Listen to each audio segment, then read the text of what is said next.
Radio Ferrol, Radio Nordés, Cadena Ser. El ministro de Transportes, Óscar Puente, ha dicho en el Senado que a lo largo del próximo año se va a avanzar en el estudio sobre la implantación de las cercanías en Galicia y que en 2027 podría estar funcionando este servicio ferroviario entre A Coruña y Ferrol y entre Vigo y Pontevedra. Dicen algunos expertos que la media distancia en Galicia ya está funcionando como si fuese un servicio de cercanías, aunque en realidad no lo es, y que por tanto el servicio actual no es acorde con la demanda.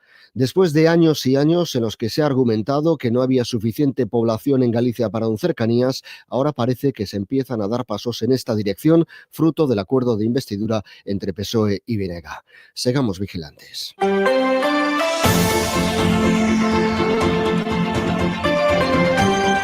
Hoy por hoy en Las Rías, Marcos San Luis. Ahora echamos un vistazo a la actualidad más cercana. Últimas sesiones en el juicio por el asesinato de Samuel Luis. Tras las declaraciones de testigos, acusados y peritos, llega el momento de las conclusiones de las partes. Esta es la fiscala del caso.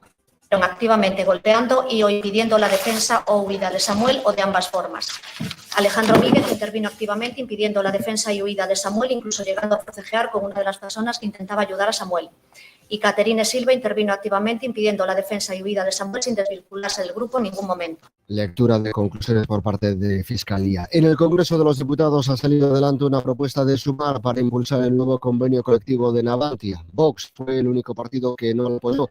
Radio Ferrol, Raúl Salgado, muy buenas. Buenos días. La propuesta llama la atención sobre la necesidad de desbloquear la negociación del convenio colectivo, que en los últimos meses no ha registrado avances sustanciales, pero también pone el acento en el plan estratégico para el Grupo Naval Público.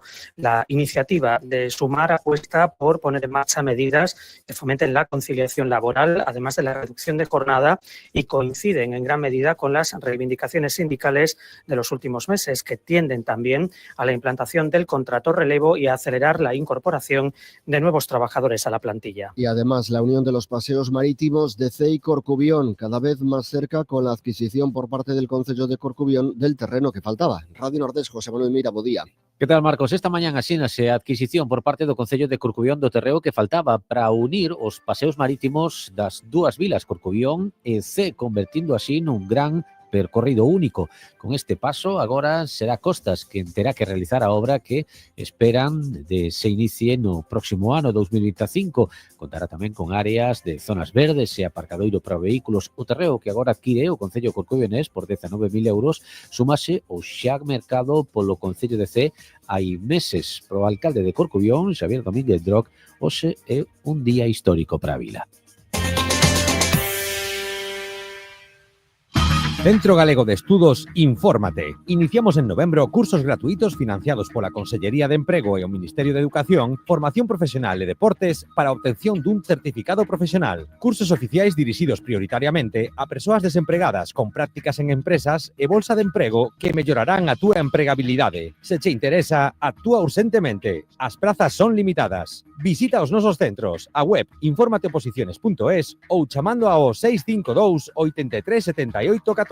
Y ahora la entrevista del día ofrecida por Merenauto, vehículos de ocasión seleccionados en tu concesionario Volvo, Coruña y Santiago. El Boletín Oficial de la Provincia acaba de publicar las bases de las ayudas del próximo año referidas al sector pesquero por parte de la Diputación de A Coruña, ayudas que van a financiar tanto la actividad de las cofradías como las fiestas de exaltación de productos pesqueros locales. Una inversión que alcanzará los 650.000 euros en las actividades de las cofradías de pescadores y agrupaciones marisqueras de la provincia de A Coruña. Saludamos a Bernardo Fernández, el portavoz del Gobierno provincial de la Diputación. Bernardo Fernández, ¿qué tal? Muy buenas. Muy buenos días. Se trata, por tanto, de un impulso a un sector que además es clave, ¿no?, para nuestra economía.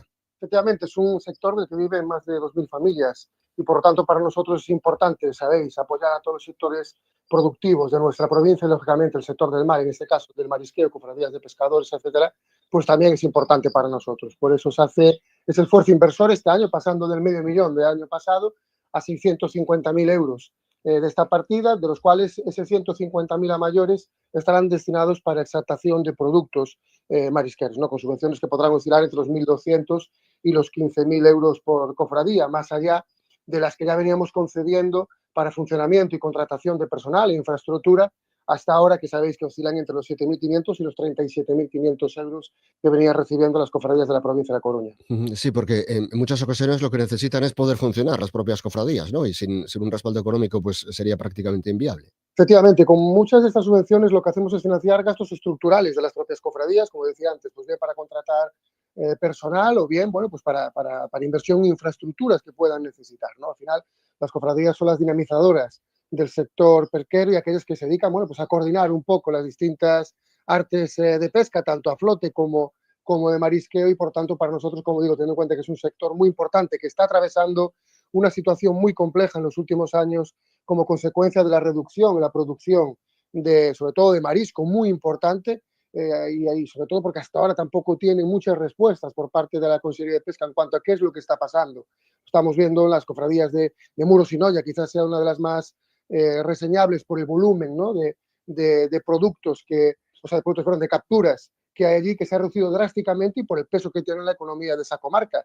Bueno, pues a día de hoy siguen esperando un poco una respuesta científica, ¿no? por parte de la Administración, que explique qué es lo que está pasando para poder adoptar medidas correctoras. Por tanto, hoy también la Diputación quiere estar con ellos, pues para estos momentos de dificultad apoyarlos y poder minimizar sus gastos, pues todo lo que podamos dentro de nuestras competencias, pues todo de nuestras posibilidades, lógicamente. ¿Por qué esta partida adicional de la que nos hablaba antes, destinada específicamente a actividades de exaltación del producto? Bueno, porque entendemos que al final, como cualquier negocio y empresa, la promoción de aquello que se produce es importante, ¿no? Es verdad que el producto gallego del mar, y como lógicamente el del agro, pues tienen mucha fama, ¿no? Y son muy conocidos, pero no está de más, teniendo en cuenta pues la intrusión que está habiendo de especies capturadas en otros países, por ejemplo el mejillón o las navajas de Chile, etcétera, etcétera. Bueno, pues que se haga una promoción para recordar a la gente la calidad de nuestro producto, para recordar a la gente que este producto genera empleo, genera riqueza, y que cuando están comprando marisco de Galicia están ayudando a sus vecinos, y por lo tanto estamos moviendo la economía gallega más allá de si lo adquirimos pues desde que viene importado de otros países, sobre todo de Sudamérica, ¿no? Por tanto, ese punto de vista para nosotros también era importante, porque la calidad del producto, lógicamente, ya viendo el precio, se puede observar que es muy superior al que podamos traer importado, y por tanto, desde ese punto de vista queremos hacer ese esfuerzo para promover el consumo de marisco y de producto gallego. En las últimas semanas estamos hablando además mucho de los temas de financiación local, especialmente a partir de la alerta que puso encima de la mesa el presidente de la Federación Galega de Municipios y Provincias, la FEGAMP, sobre los problemas de asfixia económica de muchos ayuntamientos que dependen también en muchas ocasiones pues de ayudas, subvenciones de otras administraciones para poder salir adelante. Y precisamente sobre este asunto se va a hablar en el próximo Congreso Federal del PSOE. Ustedes van a proponer en concreto una reforma del sistema de financiación local. ¿En qué sentido? Pues en el sentido de garantizar que los recursos lleguen a los ayuntamientos con criterios objetivos. La situación en la que estamos muchos ayuntamientos ahora mismo en Galicia es límite. Ayuntamientos ya están en la UCI directamente por los costes elevadísimos que están asumiendo, además de competencias impropias, como es la atención a dependientes o las escuelas infantiles, o el mantenimiento, conservación y conserjería de los centros educativos. Todas ellas competencias autonómicas para las que no estamos recibiendo los recursos necesarios para poderlas financiar. Y en estos tiempos en los que oímos hablar, además, de forma recurrente a los presidentes autonómicos, y aquí en Galicia el presidente Rueda, de la financiación autonómica, ¿no? Y de que no van a admitir ningún tipo de injusticia en el reparto de los fondos, bueno, pues nosotros estamos recordando aquí, alzando la mano y la voz, que precisamente eso que critican y que pretenden que no se haga, aunque no está claro que se vaya a hacer, no lo aplican aquí en Galicia. La mayoría de los recursos que la Xunta de Galicia pues acerca a los municipios son en subvenciones de concurrencia, muchas de ellas no competitivas. Subvenciones que se convocan, y esto es importante porque parece surrealista, a las 12 de la noche se abre la convocatoria cuando no hay nadie trabajando en los ayuntamientos, y en minutos se agotan. Y casualmente el 90 y pico % acaban siempre en ayuntamientos del Partido Popular. Más allá de los convenios nominativos. El 90% de los convenios nominativos que firma Aguas de Galicia son con ayuntamientos del PP, cuando el PP no tiene el 90% de los ayuntamientos gallegos. Por tanto, más allá de eso, es una cuestión de la propia filosofía de funcionamiento de la administración. Un alcalde o una alcaldesa no tiene por qué ser un mendigo que ande por las administraciones solicitando limosna para garantizar servicios e infraestructuras a sus vecinos, porque el mismo dinero que gestiona el Estado y que gestionan las autonomías sale de los impuestos de los vecinos de los municipios. Por tanto, lo que estamos pidiendo es que haya un marco legal que establezca, igual que las negociaciones que establecen las autonomías con el Estado, se pacta un modelo de reparto de recursos y se cumple con un criterio objetivo, no dependiendo de quién gobierna en cada región, pues estamos pidiendo que se haga lo mismo con los municipios, que se haga una ley que garantice que esos recursos lleguen con criterios objetivos. Y eso es lo que vamos a proponer en el Congreso Federal de mi partido, que se va a celebrar en Sevilla, para que nuestros compañeros que están al frente del Gobierno de España pues puedan iniciar los trámites para abrir ese camino que es tan importante, porque es que si no vamos a acabar colapsando. Ya estamos en una situación, como decía antes, pues en la UCI, ¿no? Te pongo un ejemplo que es muy claro. ¿Alguien se imagina al presidente Rueda compitiendo con Moreno Bonilla de Andalucía o con Illa de Cataluña en una convocatoria del Estado por orden de llegada para ver quién llega antes y se lleva el dinero? Totalmente impensable. Bueno, pues eso es lo que nos está pasando a los municipios. Y eso no puede ser. Somos la administración la primera a la que llegan los ciudadanos, la primera a la que recurren, y muchas veces cuando, bueno, pues cuestiones que no son de competencia directa del ayuntamiento, pero vienen aquí. Y sin embargo, bueno, pues estamos ahogados económicamente. Yo te pongo un ejemplo de mi municipio. Cuando llegué a la alcaldía en el año 2015, nosotros pagábamos la hora de dependencia a 12,50 €. Entre Xunta y Estado nos aportaban 9 euros. A día de hoy nos aportan 12 euros y estamos adjudicando los contratos entre 23 y 24 euros hora. En un ayuntamiento como el mío, que tiene 47.000 horas al año, supone que el ayuntamiento tiene que aportar casi medio millón de euros para un servicio que no es de su competencia. Por tanto, tenemos que traer fondos de otras cuestiones que sí lo son para atender lo que es competencia del asunto del Estado. Por tanto, ya no es que no nos neguemos a asumir competencias de otras administraciones, es que si nos obligan a asumirlas, aunque no sean nuestras, lo que queremos es que nos den el dinero para poder desarrollarlas, porque es que si no, no va a dar, no cuadran las cuentas y cada vez tenemos que estar reduciendo de nuestros gastos lo que es de nuestra competencia para asumir aquello que no lo es. Y eso en la práctica, esta ley que proponen, ¿qué medidas concretas o cómo se puede blindar, con qué medidas se puede blindar que efectivamente los ayuntamientos tengan una financiación estable, suficiente y con criterios objetivos? Pues es muy fácil. Nosotros lo hacemos en la Diputación de A Coruña y otras diputaciones con menores importes también lo están haciendo con criterios objetivos. La propia Xunta, en el Fondo de Cooperación Local, lo está haciendo también. Está repartiendo algo más de 100 millones de euros entre los 300 y pico ayuntamientos de Galicia con un criterio objetivo. Pero todo lo demás, que es mucho más que eso, lo reparte con criterio subjetivo y, desgraciadamente, partidista. Nosotros, la Diputación de A Coruña, solo en el Plan Único estamos repartiendo más de 100 millones, es decir, casi no, estamos superando el reparto de recursos para 93 ayuntamientos de esta provincia a lo que reparte la Xunta para todos los de Galicia. Y lo hacemos con un criterio objetivo que es presión fiscal, dispersión poblacional, número de habitantes, tamaño del municipio. Por tanto, ahí no influye el color político de la corporación que esté al frente de ese municipio, ese ayuntamiento en cada momento. Y eso es lo que estamos pidiendo que se regule por ley. Ya hay un mecanismo, el Estado nos está transfiriendo recursos a los ayuntamientos con un criterio objetivo. Y la Xunta, una parte muy pequeña también, pues que eso se amplía a la totalidad de los recursos. No tiene sentido, aparte no es operativo que las administraciones locales estemos dedicando el 80% de nuestro tiempo a tramitar subvenciones, a justificar subvenciones de recursos que podrían haber llegado de forma directa. Y por eso nos resta tiempo para atender a nuestros vecinos y sus demandas directas que sí son de nuestra competencia. Por tanto, se trata de racionalizar el funcionamiento de la administración local. Bernardo Fernández, portavoz del Gobierno de la Diputación de A Coruña. Muchísimas gracias por estar con nosotros. Muchas gracias a vosotros. Un abrazo.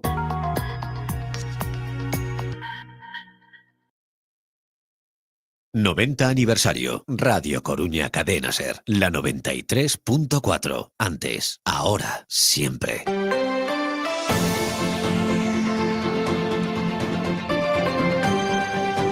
Hoy por hoy A Coruña. Teba Chacón.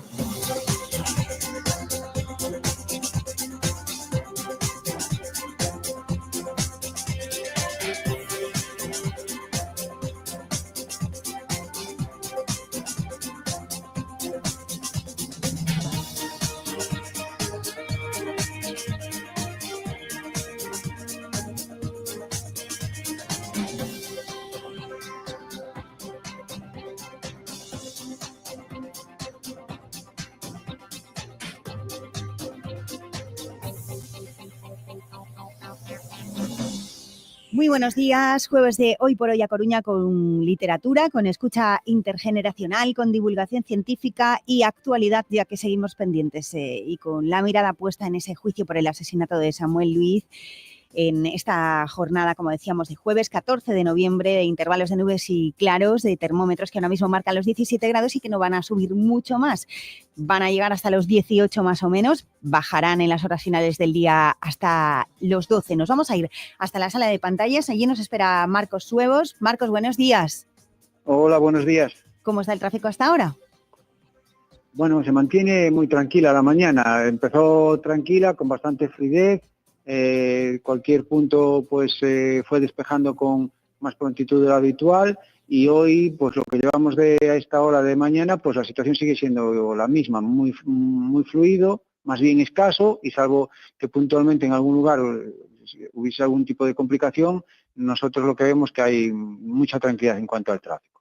¿Y ha habido alguna incidencia o accidente que debamos destacar o también ha discurrido la mañana igual de tranquila que nos estás diciendo? Pues sí, efectivamente, siguió tranquila, por lo menos no necesitaron un equipo de atestados para resolver algún accidente que hubo, que tenemos conocimiento, pero sin heridos y que cubrieron parte amistoso. Vale, y en cuanto a previsiones, pues decir una es sí importante, que ya acaba de surgir hace apenas una hora. Tenemos como corte total del túnel de la Plaza de Lugo entre las 4 de la tarde y 6 de la tarde para un asfaltado de la salida que lleva hacia Payo Gómez.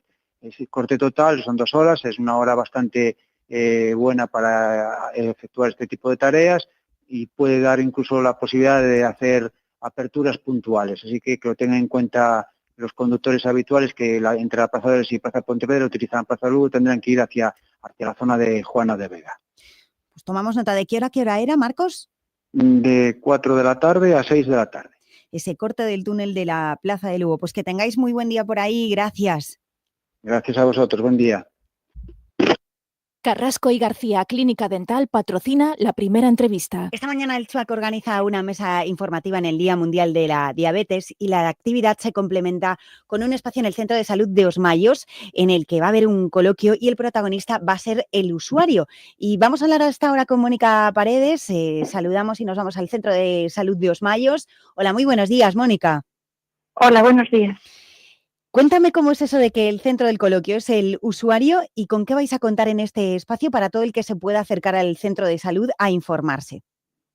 Bueno, pues el centro de salud quiere celebrar el Día Mundial de la Diabetes también y ha organizado una jornada de actividad comunitaria en la que el usuario sea el centro. Entonces va a contar con la participación de todos los profesionales del centro de salud, con el equipo médico, de enfermería, con la farmacéutica, con el nutricionista, los residentes de medicina y de enfermería, o sea, estamos implicados todo el equipo. Y tenemos una mesa informativa en el hall del centro de salud, en el que podemos hacer, por un lado, cribados a los que no tienen diabetes, porque siempre se diagnostica algún caso de gente que no lo sabe, y por otro lado información a pacientes que sí la tienen. Y después vamos a hacer, ahora a partir de las 12, una charla coloquio en la que estamos representados cada grupo profesional y atenderemos al público todas sus dudas y bueno, es una exposición así de la diabetes tipo 1 y la diabetes tipo 2, alguna gestacional también. Que el público se acerque al equipo y el equipo al público. Claro, oye, y Mónica, ¿te parece que nos recuerdes en qué se diferencian, cuáles son esos tipos de diabetes? Porque en una la dependencia a la insulina es total, la gestacional pues evidentemente se da durante esa etapa. Cuéntanos tú. Mira, pues la diabetes tipo 1 es una enfermedad autoinmune. Entonces lo que pasa es que el sistema inmunitario de la persona empieza a atacar al páncreas y destruye las células que producen la insulina. Entonces, al final se produce una dependencia total de la insulina, porque el cuerpo no lo produce. Y el paciente tiene que administrarse insulina para toda la vida. Y después es la diabetes tipo 2. Bueno, la primera, sobre todo, aparece en gente joven, en niños y gente joven. Y luego está la diabetes tipo 2, que es más dependiente de los estilos de vida. No tiene nada que ver con la 1, que es autoinmune.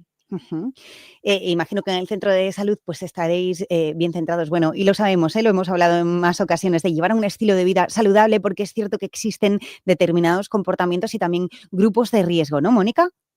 Claro, pues la obesidad, el sedentarismo, la alimentación es muy importante para prevenir. La alimentación y el ejercicio es importantísima para prevenir una predisposición que ya tenga la persona a la diabetes tipo 2. Y por lo que veis en el centro de salud y lo que la ciencia ya sabe hasta el momento, ¿está asociada esta patología a otras dolencias? Claro, un mal control de la diabetes siempre va asociado a complicaciones. Desde retinopatías, es que puede afectar a todos los vasos sanguíneos pequeños o grandes. Entonces, desde infartos, retinopatías, enfermedad renal, pies diabéticos, hay muchísimas complicaciones que con un buen control se pueden prevenir. Y la educación, lo que podemos aportar nosotros también, no solo es el tratamiento, sino una buena educación para prevenir todas esas complicaciones. Porque cuando la gente se acerca a vuestra mesa, ¿qué le explicáis que es la diabetes en sí, esa dependencia a la insulina y por qué se genera? A ver, como te decía, no todo el mundo tiene dependencia a la insulina. El diabético tipo 2 empieza con una resistencia a la insulina, que a veces, cuando es inicial, se puede corregir simplemente cambiando hábitos de vida. Después, si está un poquito más avanzado, necesita tratamiento oral, que tiene que ir asociado siempre a cambios en los hábitos de vida. Pues eso, es lo que decíamos, un buen control alimenticio. Y después, cuando ya está más avanzada la enfermedad, sí que un tipo 2 puede llegar a necesitar insulina también. Porque estamos hablando, Mónica, de una enfermedad crónica. Sí. Y vuelvo a... En los dos casos. Claro, en claro. los dos casos es una enfermedad crónica. Incido de nuevo en ese momento en el que se os acerca la gente. ¿Cuáles son esas ideas preconcebidas, erróneas sobre esta patología? Porque se me ocurre, pues comer mucho azúcar puede causar diabetes y esto no es cierto, claro. Eso es lo que te iba a decir. Que la gente asocia mucho diabetes no tomar azúcar. Y es que los alimentos todos nos suben la glucosa. O sea, los alimentos la mayoría tienen hidratos de carbono y los hidratos de carbono son los que suben el azúcar, la glucosa en la sangre, no solamente el azúcar. Entonces, se necesita una educación diabetológica para enseñarles qué alimentos influyen, qué alimentos no influyen tanto. Recomendar siempre introducir fibra, que todos nos acostumbremos, y eso en la población en general, que todos nos acostumbremos a aumentar la ingesta de vegetales y de fruta, sobre todo de verduras. Me gusta este nuevo concepto que estamos aprendiendo de educación diabetológica, porque eso es lo que estáis llevando a cabo en el día de hoy, en esta mesa en la que está implicado absolutamente todo el centro de salud, ¿no? Todo el equipo de atención comunitaria, enfermeras, claro, es médicos. Que lo bueno que tiene la diabetes es que lo bueno y lo malo, pero vamos a tomarlo como bueno, es que el paciente puede hacer muchísimo en su casa, pero para eso necesita herramientas y se las tenemos que dar nosotros con educación. Y ahí pues disponéis de material y herramientas pues no solo destinadas a los diabéticos diagnosticados, sino, como nos decías, también para los no diabéticos o gente que descubre a lo mejor que es diabética por casualidad, porque en un análisis de cualquier otra cosa le miran la glucosa, ¿no? En la diabetes tipo 2 se estima que la mitad de la población que la tiene no lo sabe. Se detecta, pues eso, por una analítica o por una complicación que ya aparece, la complicación antes de que supiera que era diabetes, pero esa diabetes lleva ahí, pues a lo mejor años de evolución. Mucho tiempo, claro. ¿Hasta qué hora vais a estar con este punto de información y con el coloquio? Pues en principio hasta las 2. Pero bueno, si hay que alargarlo, nosotros, el equipo es muy voluntarioso y aquí estaremos un rato. Mientras la gente demande, nosotros estamos, pero por la mañana, hasta las 3. Pues un saludo a la nutricionista, a todo el equipo de enfermería, de medicina y a esos... Nutricionista, es un chico muy bueno. Y a todos esos alumnos o usuarios del centro, y gracias a vosotros por la labor que hacéis y por entrar en el Hoy por Hoy a Coruña, Mónica. Vale, muchísimas gracias a ti.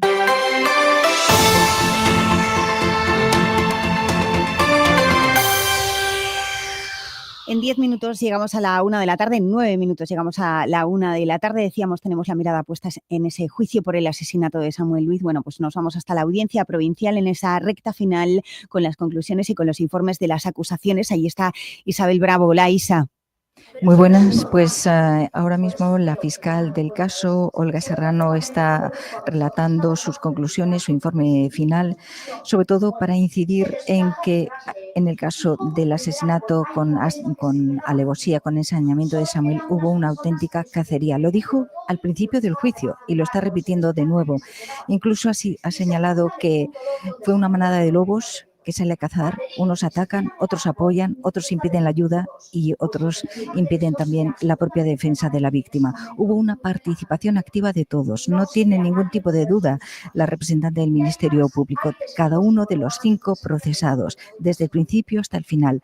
Todos eran conscientes, dice, de que con tantas patadas y tantos golpes Samuel podría morir.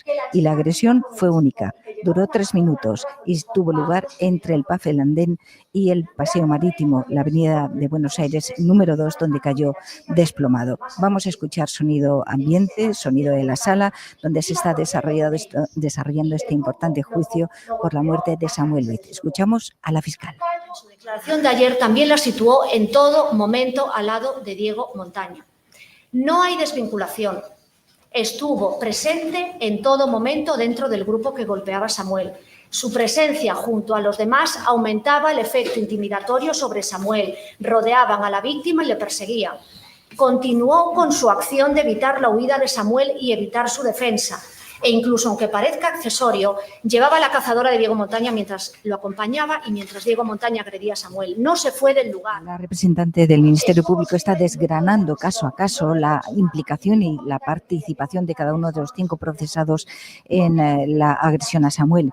La fiscal mantiene su petición de 22 a 27 años de cárcel para los 5 jóvenes implicados en un delito, dice, de asesinato, repetimos, con ensañamiento y alevosía. Entiende Olga Serrano, la fiscal, que todos actuaron activamente en la agresión y que, por tanto, la petición de pena la mantiene también en sus conclusiones finales. Eso sí, en caso de que el jurado popular no contemple esa petición, va a plantear una alternativa, que Caterín Silva y Alejandro Míguez sean condenados como cómplices del asesinato en lugar de autores. Entonces, para Silva, para la chica, pediría 14 años y medio de prisión y para Alejandro Míguez 13. Las acusaciones particular y popular, recordamos, particular en representación de los padres de Samuel, la popular, el colectivo, la asociación LGTBI a Las Coruña, mantienen sus peticiones iniciales de pena y se han adherido a la Fiscalía en esa calificación subsidiaria que acabamos de comentar. En cuanto a las defensas, bueno, pues hay un abanico de posibilidades, mantienen en su respuesta a las consideraciones del Ministerio Público, por ejemplo, desde la libre absolución que pide la defensa de Caterín Silva hasta la consideración de homicidio por imprudencia grave que defiende el abogado de Diego Montaña.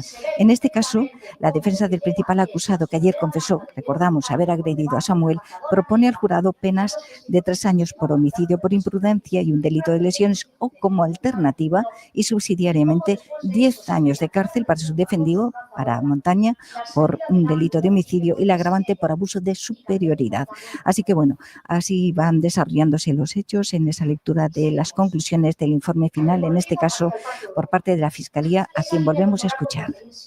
No se desvincula, no deja a Diego Montaña, a pesar de que quiera decir en todo momento que no estaba de acuerdo con lo que hacía. Claro que estaba de acuerdo con lo que hacía, si no, ¿por qué no se fue? ¿Por qué no se fue desde el primer momento? ¿Por qué siguió con él hasta el Parque Europa y por qué se quedó con él allí? Caterín se le ve en esa línea temporal, como digo, y siguiendo a Diego Montaña en calles próximas, nunca se aparta de él. Testigos imparciales como Natalia y Lidia dicen que lo siguen a los dos hasta el Parque Europa y que Katy le dice a Diego cómo le dejasteis. Lógicamente, era plenamente consciente de lo que le había pasado a Samuel y del estado en el que había quedado, como todos los demás, que no pararon y no se fueron hasta que Samuel cayó desplomado, huyendo. ¿Por qué huyeron? Porque sabían en directo de esa sala de la Audiencia Provincial. Agradecemos su trabajo a Isabel Bravo, la escucharemos después en el Hora 14. Escucharemos de nuevo esa frase de la fiscal: cacería brutal e inhumana, en esos 3 minutos que supusieron el asesinato de Samuel Luiz. Seguimos.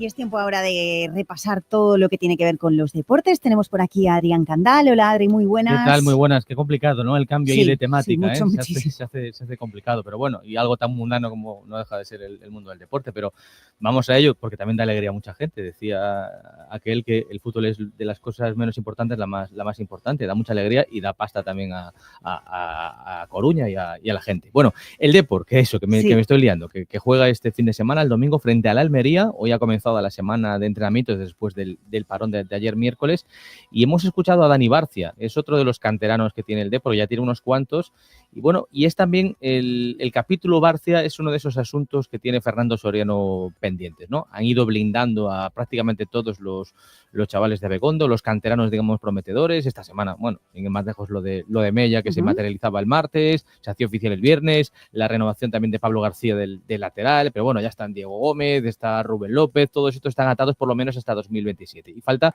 pues, Dani Barcia, que le queda 1 año y medio de contrato, y hoy nos decía que su idea, su ilusión es el canterano del Depor y está donde siempre ha querido estar, es estar muchos años aquí en el Deportivo, pero que todavía, Teba, no hay una oferta encima de la mesa del Depor, ¿no? Que son, oye, pequeños contactos, conversaciones, pero que no hay nada todavía en serio, y es, bueno, pues como te digo, el capítulo un poco que queda pendiente en esa estrategia que de momento está consiguiendo de forma brillante el Depor, de atar a todo su talento de Abegondo. Luego, claro, también influye en todo esto, más allá de que tengas contratos buenos o no, con cláusulas altas o menos altas, influye también la voluntad del futbolista. Fíjate en el caso de Mella, que tenía, pues, en verano un contrato inicialmente de 4 millones de euros de penalización de salida, de cláusula, y luego de 8, y llegó un momento el Brighton, esto ya es sonado, y llamó a su puerta y él dijo que no. Bueno, está famosa esa frase, decía que no sabe ni dónde está Brighton, ¿no? Le decía Hugo Rama. En todo caso, eso es, la voluntad es la que pesa en muchos casos. Ayer hablábamos en Coruña Deportiva con Chumi, que también fue central del Depor, de la cantera, y se lo llevó muy jovencito el Barça. Bueno, ahí pues pesó el deseo del futbolista de marcharse, de explorar otros retos, que es, bueno, algo perfectamente entendible, y ahora está en el Almería y se va a enfrentar al Depor. Y Barcia quiere seguir aquí, y bueno, pues yo creo que cuando se siente un poco podrán llegar a un entendimiento. Es un central que tiene un recorrido enorme todavía, que tiene una salida de balón maravillosa, que se ha hecho con la titularidad y que va dando pasos de gigante en la adaptación de la categoría. Todavía no sabemos hasta dónde puede llegar. Yo creo que yendo de la mano con el Depor, al igual que Mella y Jeremai, pues pinta bien el futuro también para él, que bueno, se ha sentado, como te digo, en esa titularidad del Depor, de Óscar Gil Sanz, que ha dicho que le ha sorprendido mucho que le han dado esa oportunidad a Óscar, ¿no? Que bueno, pues no se lo esperaba, pero que él sabía que si se la llegan a dar, que iba a cumplir perfectamente. Es que Óscar ha sido entrenador de Dani Barcia durante muchos años. Y dice, bueno, ya sé un poco cómo son sus ejercicios. Hay algunos que se repiten, que no cambian, ¿no? Algunos ejercicios de Abegondo, y las broncas tampoco cambian. Yo voy a intentar que no me echen muchas, que ya sé por dónde van un poco los temas que mosquean a Óscar Gil Sanz. Que no le gusta nada, que alguien se relaje un poquito, que se duerma los laureles. O sea, él pega broncas también, o sea, él tiene esa diplomacia, no lo vas a ver gritando y tal, pero se cabrea. Y hay cosas por las que no pasa, y lo sabe perfectamente Dani Barcia, que está muy simpático esta mañana en la comparecencia de Abegondo. Y tiene muchos más frentes abiertos de cara al próximo partido, Gil Sanz. Bueno, pues la enfermería, sobre todo, la vamos a repasar en Coruña Deportiva. Vamos a ver cómo están, pues sobre todo el tema de los laterales. Y déjame decirte ahora que escucho que nos acercamos a la una, que hoy tenemos a Dani Mucomo, un boxeador, un emigrante que va a competir este fin de semana y que va a dar, tiene poquito, necesita mucho la pasta, pero lo quiere donar a Valencia, la gente afectada por la Dana. Es una historia maravillosa, que va a venir él aquí al programa. Gracias, Adri. Es la 1, a las 12 en Canarias. Noticia que avanza hasta ahora la SER, novedades judiciales por las irregularidades en los contratos de emergencia de la sanidad andaluza. Hay 3 imputados, entre ellos la actual gerente del Servicio Andaluz de Salud, Radio Sevilla, Mercedes Díaz. Buenas tardes. Buenas tardes. Además de Valle García, también son llamados al procedimiento en calidad de investigados los exgerentes del SAS, Diego Vargas y Miguel Ángel Guzmán. Pueden personarse en el procedimiento en el que se investiga si existe un delito de prevaricación administrativa en los contratos de emergencia que ha hecho el SAS desde 2021 hasta este mismo año. El magistrado cita a los querellados para cualquier día hábil de este mes de noviembre para informarles de sus derechos y para darles traslado de la querella que presentó el PSOE. Su declaración, señala el auto, se realizará en un momento posterior. El PSOE andaluz, que recordamos denunció los hechos, considera que también existe el delito de malversación de fondos públicos. Gracias, Mercedes. Tienen más detalles en cadenaser.com. La Inspección de Trabajo actuará con contundencia contra las empresas que están poniendo en riesgo a sus trabajadores en las zonas afectadas por los temporales que está viviendo nuestro país. Lo acaba de asegurar la ministra de Trabajo, Yolanda Díaz, en los pasillos del Congreso a preguntas de la SER. Dice Díaz que no habrá impunidad independientemente del tamaño y la fuerza de esa empresa. Está actuando con contundencia la Inspección de Trabajo, con algunas de las empresas que ustedes ya saben. Pero digo más, es muy grave que empresas estén dispuestas a poner en riesgo la vida de sus trabajadores y trabajadoras, no sé muy bien con qué objetivo. Da igual el tamaño de la empresa o la fuerza que tenga esa empresa. Por tanto, le pido a esas empresas que cumplan con la legislación vigente. 16 personas siguen desaparecidas tras el paso de la Dana del 29 de octubre en Valencia. En total son 224 víctimas mortales confirmadas, identificadas 216. Se han entregado a las familias los cuerpos de 197 de los fallecidos. El ministro del Interior, Fernando Grande Marlaska, defiende otro día más la actuación del Gobierno ante esa Dana después de que el Levante haya publicado esta mañana que la Confederación del Júcar llegó a enviar casi 200 correos a emergencias de la Generalitat Valenciana el día de la riada. Que en ningún momento hubo un vacío informativo, sino todo lo contrario, una comunicación directa entre la Confederación Hidrográfica y la Generalitat de Valencia.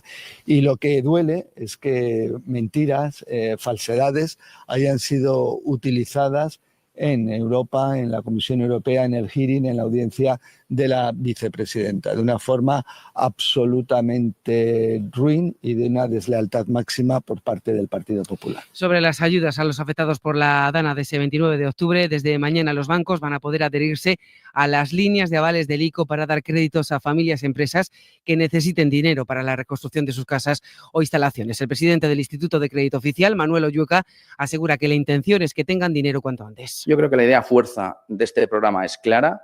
No se trata de sustituir las ayudas directas, que son absolutamente fundamentales. Se trata de anticiparlas. Se trata de entender que sin liquidez no hay reconstrucción, que la liquidez tiene que llegar cuanto antes. Hay un municipio en Barcelona, Mollet del Vallès, que ha decidido frenar en seco la construcción de un barrio entero que en esta zona, que está en zona inundable. Lo hace después de lo que hemos visto en Valencia. Había 1.400 pisos proyectados. Barcelona, Joan Soler. El proyecto para construir un barrio entero en la zona del Calderí estaba en fase de aprobación inicial, pero se daba por sentado que tiraría adelante, pero la irrupción de la Dana y sus consecuencias devastadoras en Valencia han hecho aumentar la presión de los vecinos. En esta zona concreta confluyen el río Besòs y distintos afluentes y en caso de lluvias torrenciales quedaría totalmente inundada como ya pasó en los años 60. En el cas de València, no és una cosa que dius no, mai passa, fins que passa. Así lo contaba Marc Fernández de la plataforma Salvem el Calderí. El gobierno municipal de PSC y Comunes ya descarta totalmente la construcción de estas 1.400 viviendas que tenían que estar listas en 2029 para entrar a vivir. España es el quinto país de la OCDE que más inmigrantes recibió en 2023. Según la ministra Al-Massaid, harán falta 250.000 migrantes al año de aquí a 2050 en España para mantener el actual estado de bienestar. Corresponsal en París, Vicens Batalla, buenas tardes. Buenas tardes. En 2023 se volvió a batir un récord por segundo año consecutivo en el número de inmigrantes permanentes hacia países de la OCDE, con 6,5 millones según el informe de la organización. En el caso español, el aumento de 2022 respecto a 2021 fue del 27%, con 324.000 personas más como inmigrantes permanentes. La ministra de Migraciones y Seguridad Social, El-Massaid, ha intervenido en la presentación del estudio cifrando el número de inmigrantes que necesita acoger el país. 250.000 personas al año migrantes para el sostenimiento del estado de bienestar de aquí al año 2050. Ha remarcado la próxima reforma del reglamento de la Ley de Extranjería para adaptar las necesidades de mano de obra en España. Deportes Duro, ¿qué tal? Hola, con el nombre propio de Aymeric Laporte, el jugador de la selección que en la previa del partido de mañana en Dinamarca pasó por el larguero con Manu Carreño, el futbolista de Al Nassr, que es uno de los protagonistas del combinado de Luis de la Fuente y uno de los candidatos para reforzar, en caso de que lo haga, su zaga el Real Madrid. No estoy muy al corriente de ello, solo he leído lo mismo que vosotros, así que no hay ningún problema. Suena bien. Obviamente, no se desprecia a equipos como el Real Madrid. La idea de volver es está ahí, tengo toda mi familia aquí en Europa. Ya puestos vuelve a España, coño. Puestos ya, pues obviamente. Viaja este jueves la selección a Copenhague para jugar ese partido. La convocatoria tiene la novedad de Cubarsí para sustituir la baja de Pau Torres. España necesita un punto para ser primera de su grupo en la Nations League. Además, esta mañana el director deportivo de la Real, Roberto Olave, ha explicado los motivos de su marcha a final de temporada, ha hablado de fin de ciclo y la Real, que ha visto también hoy cómo se desestimaba su recurso para cambiar de fecha la eliminatoria de Copa ante Jove Español. Finalmente se mantiene el 21 de noviembre. Hoy se disputa un partido de Copa. Es un Egea Hércules de Alicante. Y además, citas para la tarde en lo que a la Euroliga se refiere. 8:30 se enfrenta Baskonia a Mónaco. 9 menos cuarto el Real Madrid recibe en el Wizzing Center a Anadolu Efes. ¿A quién tienes muchas ganas de ver? Es que te echo de menos. ¿Jugabas en el coche al Veo Veo? ¿Alguien ha perdido unas gafas? ¿No ves tres en un burro? ¿No soportas que te dejen en visto? ¿Qué haces en un visto y no visto? Así que eres rápido. ¿Qué no viste venir? Eso no me lo esperaba. Cuando te... Ya puedes dejarnos tus mensajes de voz en el WhatsApp del programa. El 681-016731. Esta noche hacemos el Faro Ver en la SER. El Faro, con Mara Torres. Cadena SER. Pues es todo, volvemos a las 2, la 1 en Canarias, en hora 14 con Javier Casal y seguimos en cadenaser.com. Cadena SER. Servicios informativos.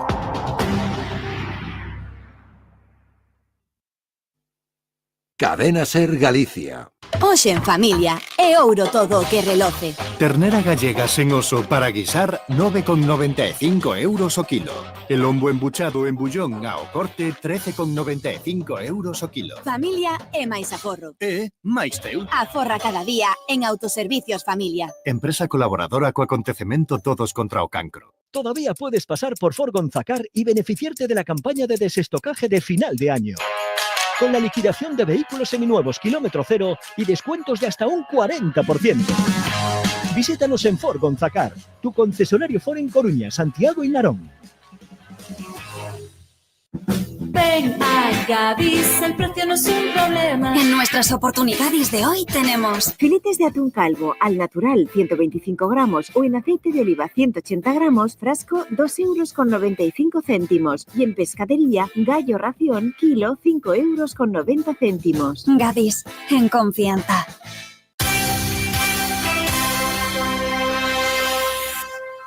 ...90 aniversario, Radio Coruña Cadena SER, la 93.4, antes, ahora, siempre.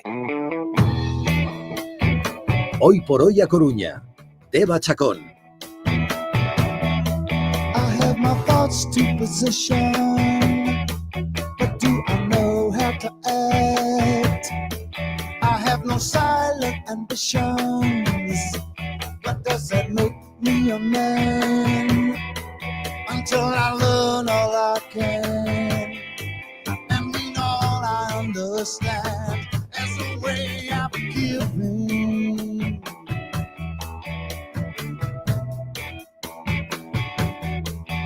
I'm a piece of the earth. I take no offense. I can be who I am. I have no pretense. To what you can be, if you want to be. It's the way of living.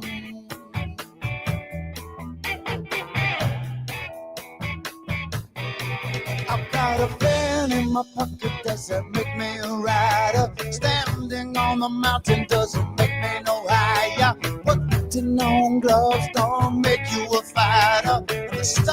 Comenzamos el segundo tramo de Hoy por Hoy a Coruña y desde ayer y hasta mañana la divulgación y la ciencia van de la mano en el Teatro Colón. Están probando formatos, explorando la divulgación durante estos 3 días gracias a profesionales de primer nivel en este ámbito, pues con monólogos, con teatro, con música, con experiencias diferentes, todo como decíamos en un mismo lugar en el Teatro Colón y con intervenciones también como la de Patricia Garciela, que es la directora de la Domus. Hola Patricia, buenos días. Muy buenos días, Eva. ¿Qué tal? Lo primero que quería preguntarte era tu opinión sobre este encuentro para la divulgación, porque realmente hay gente muy potente, tanto a nivel nacional como de aquí, como los nuestros, y claro, que todos juntitos en el Colón, oye, pues la cosa pinta muy bien. Pinta de maravilla, la verdad, es un lujo que hay que aprovechar porque, bueno, la propuesta para empezar es diversa, como tú decías, formatos de todos los tipos, en un ámbito, en un espacio como un teatro, ¿no? Lo cual ya te sitúa de otra manera, digamos, no es una sala de conferencias, no es un congreso, no, es un formato, es en un sitio amigable para todos, como es el teatro, donde siempre ya te colocas de otra manera, ¿no? Para experimentar más emociones y no solo ciencia. Entonces, es lo que se busca, ¿no? Esa mezcla de la sorpresa, de las risas, también descubrir y explorar de la mano de todos estos científicos y científicas que nos acompañan, que como tú decías son de por aquí, y con toda una trayectoria, todos ellos, cada uno desde ámbitos muy distintos. Y que, bueno, yo acabo de venir ahora mismo, además de hacer un espectáculo con experimentos y película con 3 colegios de Coruña, de niños de 5 a 9 años, que ha sido una gozada. Hemos hecho experimentos juntos, descubriendo la ciencia que hay detrás de la película Pixar, de la película Elemental de Pixar. Y lo hemos pasado bien, ¿no? Han salido voluntarios a montones a participar, nos hemos reído, nos hemos emocionado, así que muy recomendable, ¿no?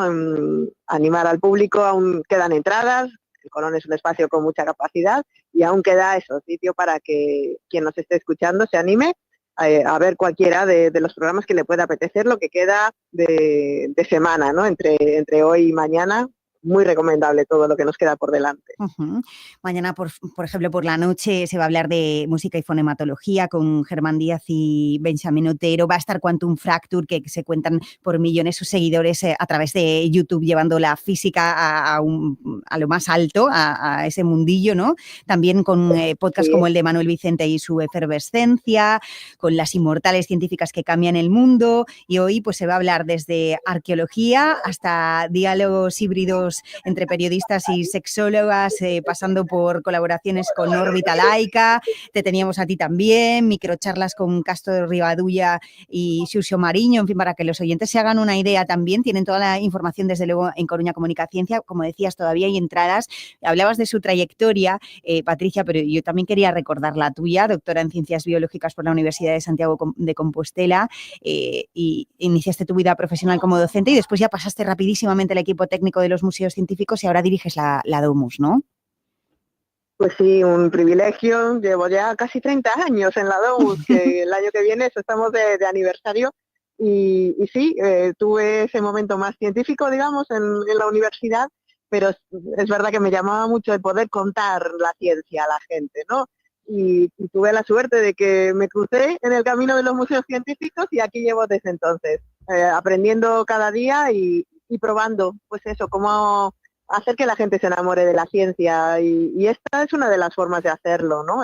En un teatro donde, como decías, podemos hablar de sexo, podemos hablar de arqueología, podemos hablar de física, podemos traer a personas que normalmente su ambiente, pues a lo mejor está en las redes sociales o está en un centro de investigación o está en un teatro, pero se vienen aquí a reconvertirse también y a aprender ellos mismos y a probarse también a sí mismos, ¿no?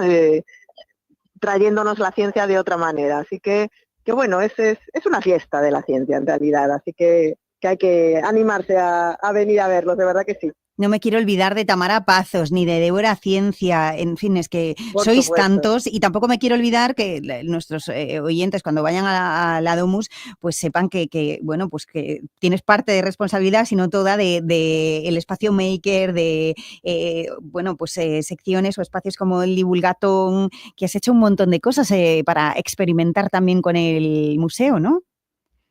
También en los museos siempre vamos probando lo mismo, nuevos formatos, nuevas formas de hacer, y así pues se han creado espacios nuevos en la Domus, como es el espacio maker que tú comentabas, donde hacer tecnología de forma accesible, pensar con tus manos, el laboratorio donde te conviertes en científico por un día al menos, después si quieres más, pues más en tu vida, pero al menos ese día, pues puedes hacer desde una PCR a explorar la ciencia de la cocina, a hacer cómo pintaban nuestros prehistóricos, pues tenemos un programa muy amplio de actividades. Y recordar también a los oyentes que esta semana los museos científicos hasta el domingo son gratuitos, además, porque pues eso, como estamos en la fiesta de la ciencia, en esa semana de la ciencia, tenemos entrada libre para que nos visiten todos los coruñeses y coruñesas que nos oigan y, por supuesto, todos los gallegos también y todas las personas que se quieran acercar estos días a los museos científicos. Así que Coruña es capital estos días de la ciencia. Totalmente, porque es eso, esto es una actividad paralela, ¿no? Que se sale de los museos del día a día en el Colón, pero que nuestros museos de los que nos tenemos que enorgullecer están ahí, también están programando un sinfín de actividades que hemos repasado, que tenemos nuestra sección Coruña Científica, de la que estamos bien orgullosos cada martes, y hemos hecho un repaso de todo lo que había esta semana, al final este mes, porque es que mira que hay cosas. Sí, es cierto, se va extendiendo, además lo ves por toda Galicia, ¿no? Los centros de investigación, las universidades, muchas entidades, ¿no? Que toman la iniciativa de compartir y de elegir estos días porque nos acordamos, este efecto llamada, ¿no? Que tienen a veces estas conmemoraciones y demás pues me acuerdo, la ciencia y los museos y pues un teatro o una universidad que me va a dar una charla que me parece muy interesante. Entonces, pues concentramos un poco en actividad esta semana, es verdad, quincena, mes casi, para celebrar la ciencia. Tú estás especializada, Patricia, en temas de educación científica no formal, y es que de un tiempo a esta parte sí se le ha dado una vuelta a todo y ya, es que tenemos desde monólogos, música en vivo, cine, científica, poesía, teatro, de todo, ¿no? Es verdad, ¿no? Que, por ejemplo, desde la Domus participamos actualmente en varios proyectos europeos, nacionales.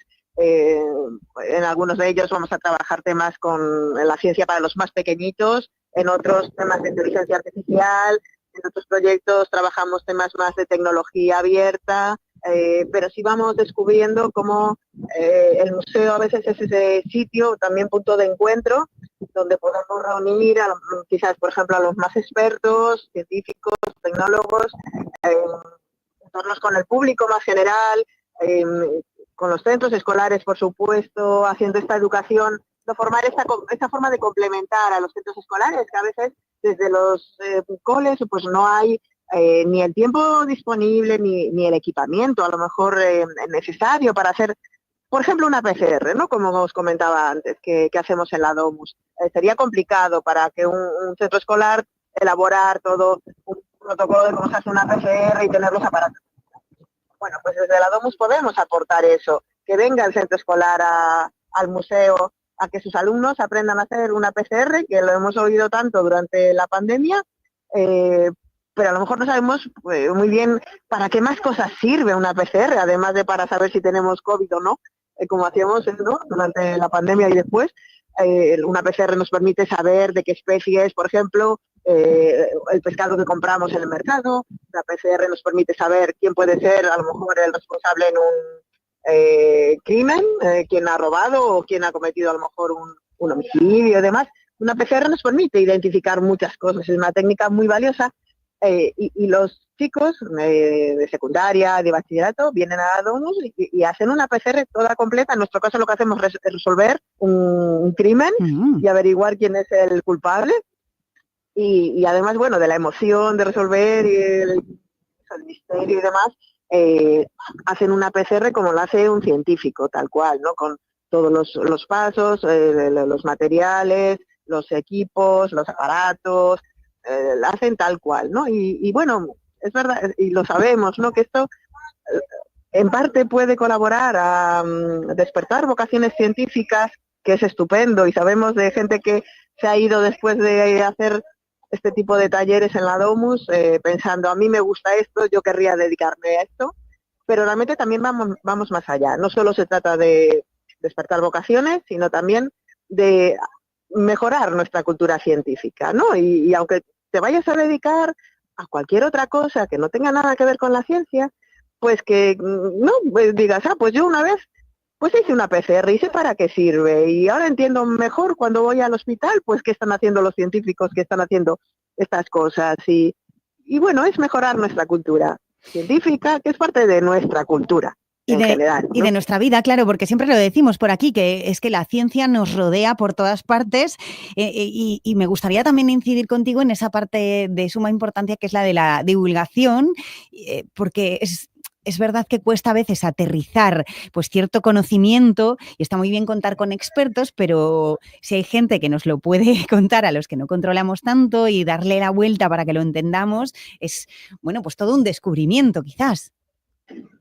Claro, ahí es verdad que es todo un entrenamiento que hay que hacer, ¿no? Cuando tú vienes desde el mundo más científico, y yo recuerdo que me pasó, ¿no? Cuando empecé en la Domus, venía de la universidad de estar haciendo mi tesis doctoral y era muy especialista en un tema, ¿no? Y creía que la ciencia la tenía que contar pues diciendo todas las palabras, siendo tremendamente rigurosa en todo el procedimiento y tal, ¿no? Y bueno, ahí siempre recuerdo a Moncho Núñez, ¿no? Que fue el fundador de los museos y mi maestro. ¿Cómo? No dejas de contar lo que estás haciendo, pero puedes llevarlo a palabras más asequibles, más sencillas, que se puedan entender. Sí que lo puedes hacer el mensaje más simple, pero en el mejor sentido de simple, lo que quiero decir, ¿no? Para que te entiendan, ¿no? Si yo soy científico o científica y quiero contar lo que estoy investigando a mi familia, a mis amigos, y quiero que me entiendan, tengo que cambiar mi discurso, tengo que quitar las palabras rarísimas que nadie va a entender, porque puedo sustituirlas por otras palabras más fáciles, seguro. Y entonces, bueno, yo creo que ahora sí hay poco a poco esa mentalización por parte de los científicos, investigadores y demás, de ir haciendo más divulgación y de ir probando, ¿no? Y haciendo este ejercicio mental de cómo cuento lo que yo hago. No pasa nada porque no lo diga con todas las palabras tremendamente complejas de mi investigación, y es mucho más importante que quien esté delante de mí me entienda, porque además así estoy más cerca de esa persona que tengo delante, ¿no? Claro, yo creo que por eso también engancha. Claro, ¿no? Entonces, si usas términos muy extraños, frases muy complejas y demás, te alejas de esa persona a la que le quieres contar tu pasión, ¿no? Porque lo que quieres es transmitírselo al final y que lo pueda compartir contigo. Entonces, bueno, o sea, en ese sentido, divulgar es un ejercicio que a veces no es tan fácil como creemos al principio, ¿no? Porque hay que usar sus claves. Las claves que usáis todos los comunicadores, ¿no? Y tú como comunicadora también seguro que lo sabes bien, cómo tener esas frases gancho, cómo tener esos mensajes muy claros que quieres transmitir. O sea, hay que prepararlo antes, ¿no? Para saber cómo lo voy a contar. Hay todo un trabajo detrás de comunicación que es bueno, apasionante, a mí me lo parece, ¿no?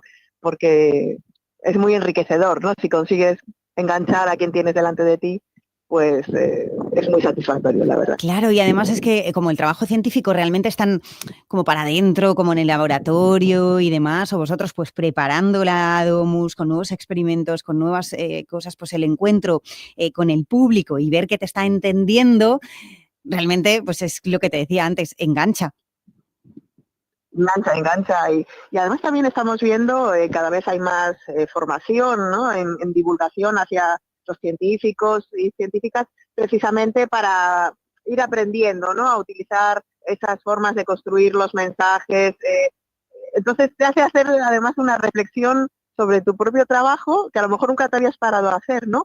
¿Por qué hago esto? ¿Cuál es mi objetivo? ¿Por qué investigo, pues no sé, la vida de las ranas en África? ¿Por qué creo que puede aportar esto, ¿no? Entonces tengo que pensar, este es mi objetivo, lo investigo porque esto me puede hacer eso, entender mejor cómo están evolucionando o se adaptan las especies, ¿no? En situaciones extremas, por ejemplo, ¿no? Por falta de agua o demás, y esto me puede ayudar en otros sitios del mundo. Entonces, mi objetivo es este, ¿y cómo se lo cuento a alguien para que vea su utilidad, ¿no? Pues entonces voy buscando, ¿no? Mis 3 ideas clave para crear ese mensaje. Después si a lo mejor tengo algo con lo que manipular, algo que explorar, algo que experimentar, siempre va a ser mucho más rico todavía el mensaje, ¿no? Hoy, por ejemplo, en el teatro les hablábamos de la película Elemental, que habla de los 4 elementos, ¿no? De tierra, aire, fuego y agua. que es como se entendía en la antigua Grecia, ¿no? Que estaban formadas las cosas, digamos, con esos 4 elementos. Y con el paso del tiempo la ciencia fue entendiendo que realmente no eran esos 4 elementos, sino que toda la materia está formada por 4 estados, ¿no? Que es el plasma, el gas, el sólido y el líquido, ¿no? Entonces hicimos ese juego, ¿no? Con los elementos y los estados de la materia y fuimos haciendo experimentos para ir entendiendo el plasma. Hicimos pues, experimentos con una bobina Tesla, experimentos con agua, experimentos con sólidos, y eran eso, como os decía antes, niños de 5 a 9 años, que bueno, se van con una... No tienen que entenderlo todo, porque eso también es algo que desde divulgación lo tienes muy claro. No se trata de que te escuchen todo y entiendan todo y se lo aprendan, ¿no? Sino que hayan pasado un buen rato, se vayan ahí con unas ideas, una pequeña semilla, ¿no? Que vas sembrando, y se vayan con un montón de preguntas más, ojalá, que las que traían, ¿no? Claro, una experiencia emocionante, ¿no? De eso se trata. Sí, la emoción tiene que estar ahí, el juego tiene que estar ahí, los humanos aprendemos jugando mucho, con lo cual siempre hay que dar valor al juego como herramienta, ¿no? Cuando queremos enseñar, tanto pues en divulgación como en el colegio o en cualquier otro ámbito. Aprendemos jugando y aprendemos mucho también emocionándonos. Entonces, unámoslo todo para que nuestra historia sea más auténtica. Pues Patricia, te despedimos ya, pero dándote una alegría, porque tu maestro, Moncho Núñez, ha estado esta mañana por aquí. Ya sabes que tiene nuevo libro, El calendario Historia de la Ciencia, que podemos encontrar en Amazon. Esta tarde podréis escucharlo en La ventana de las Rías con Maite González. Así que, bueno, pues oye, se aúna al final genial. Todo en la Semana de la Ciencia, y además en ese libro, por supuesto, en el día de hoy se habla de la radio, del centenario. Así que me parece ya una manera de cerrar el círculo increíble. Patricia Barciela, muchísimas gracias por estar con nosotros. A vosotros, de verdad, un placer. ¿Quieres ver tu nueva sonrisa? En Carrasco y García Clínica Dental es posible. Tu ortodoncia invisible a precio de brackets. La doctora Rocío García es Diamond Provider de Invisalign, máxima distinción en reconocimiento a su amplia experiencia. Más de 500 casos tratados en la técnica. Ven a nuestro centro de vanguardia con lo último en tecnología. Avenida de La Habana 32 Bajo, al lado de la Casa del Agua. Pide tu cita ya. Primera visita y simulación virtual totalmente gratuita. En Flexicar hay muchos cars. En Flexicar hay muchos cars, hay muchos cars. En Flexicar hay muchos cars, hay muchos cars. En Flexicar hay muchos cars. En Flexicar. Flexicar, muy flexi, muchos cars. En Carrefour vamos de promo en promo, como el 2x1 en Actimel Pack de 14 unidades. Comprando 2, acumulas el importe de la segunda unidad en tu próximo cheque ahorro. Y así en más de 1.400 productos. Hasta el 20 de noviembre en hipermercados, market, web y app. Carrefour. A Deputación da Coruña presenta xornadas científicas sobre patrimonio Memoria Consciente, miradas cruzadas aos retos do feminismo no patrimonio, que terán lugar o venres 15 e sábado 16 de novembro no Munci, da Coruña. Inscripcións no correo patrimonioeigualdade@acealexandrebóveda.gal. Organiza Área de Patrimonio da Deputación da Coruña. Feitizos de Sabor. Tenemos los mejores productos gourmet de Galicia. En Feitizos de Sabor preparamos la Navidad con las mejores cestas de productos artesanos. Tenemos todas las opciones: embutidos, vinos, quesos, dulces y también cestas veganas y sin gluten. Regala un momento inolvidable a tus seres queridos o a tus empleados. Hacemos envíos a toda España. Feitizos de Sabor. Visítanos en la segunda planta del Mercado de la Plaza de Lugo o en nuestra web feitizosdesabor.com. En Tirando de Tres, la aventura de Leima Coruña en la ACB. En Tirando de Tres, los protagonistas de los rivales del equipo de baloncesto de la ciudad. En Tirando de Tres, la primera FEB, Maristas, Xiria, Santo Domingo y Culleredo. En el canal de YouTube de Radio Coruña Cadena Ser, Tirando de Tres, el programa en el que incluso hablamos de baloncesto. Con la colaboración de Arquivolta y San Brandán.